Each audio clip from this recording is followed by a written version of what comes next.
যোৱা জুন মাহৰ 25 তাৰিখে আমি সকলোৱে জ্ঞাত ছবি মেৰাপানীৰ ব্যৱসায়ী পৱন কুমাৰ খালিয়াৰ দুখনকৈ ডাম্পাৰ নগা বিদ্ৰোহী সংগঠন NSCনে জব্দ কৰি ৰাখিছে।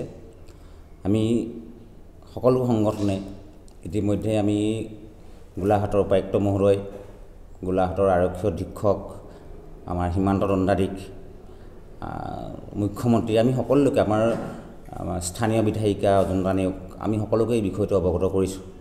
কিন্তু দুৰ্ভাগ্যৰ বিষয়, আজি 13 দিন উকলি যোৱাৰ পাছতো সেই জব্দকৃত ডাম্পাৰ দুখন আজিলৈকে গোলাঘাট জিলা প্ৰশাসনে উদ্ধাৰ কৰিব পৰা নাই।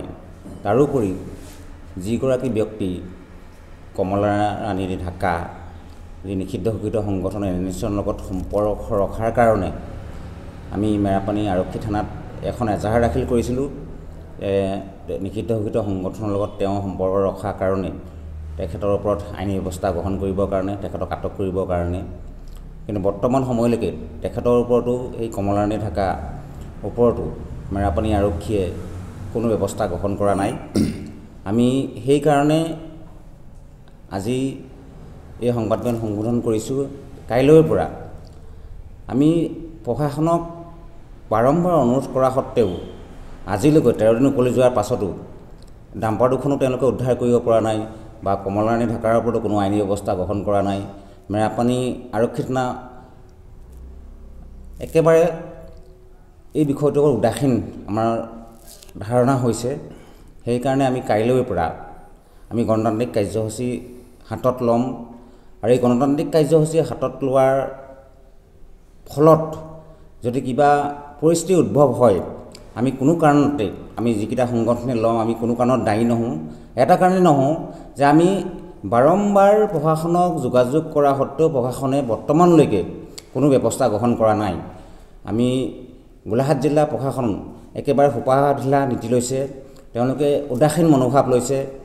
ডাম্পাৰ দুখন উদ্ধাৰ কৰাৰ ক্ষেত্ৰতেই হওক বা কমলা ৰাণী ঢাকাৰ ওপৰত আইনী ব্যৱস্থা গ্ৰহণ কৰাৰ ক্ষেত্ৰতেই হওক, আমি সেইকাৰণে আমি গোটেইকেইটা সংগঠনে কাইলৈৰ পৰা আমি গণতান্ত্ৰিক ব্যৱস্থা আন্দোলনৰ কাৰ্যসূচী হাতত ল'ম। আমি 3 দিন আমি গোলাঘাট জিলা প্ৰশাসনক সময় দিছোঁ। যদি আমি কাইলৈৰ পৰাতো গণতান্ত্ৰিক আন্দোলনৰ কাৰ্যসূচী ল'মেই, কিন্তু 3 দিনৰ পাছতো যদি গোলাঘাট জিলা প্ৰশাসনে ডাম্পাৰ দুখন উদ্ধাৰ কৰিব নোৱাৰে বা কমলা ৰাণী ঢাকাৰ ওপৰত কোনো আইনী ব্যৱস্থা গ্ৰহণ নকৰে, আমি বাধ্য হৈ নাগালেণ্ডৰ বিপক্ষে অৰ্থনৈতিক অৱৰোধ কাৰ্যসূচী ল'বলৈ বাধ্য হ'ম। আমি যোৱাকালি আমি মেৰাপানী আৰক্ষী থানালৈ গৈছিলোঁ।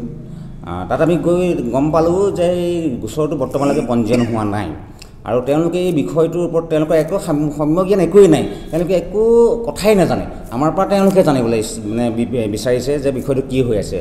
এনেকুৱা আৰক্ষী থাকিলে ইয়াত আমাৰ সীমান্তবাসী জনসাধাৰণ ইমান নিৰাপদে থাকিব আমি উপলব্ধি কৰিছোঁ যে এই মেৰাপানী আৰক্ষী থানাৰ পৰা সীমান্তবাসী জনসাধাৰণ কোনো কাৰণত নিৰাপত্তাত নাই।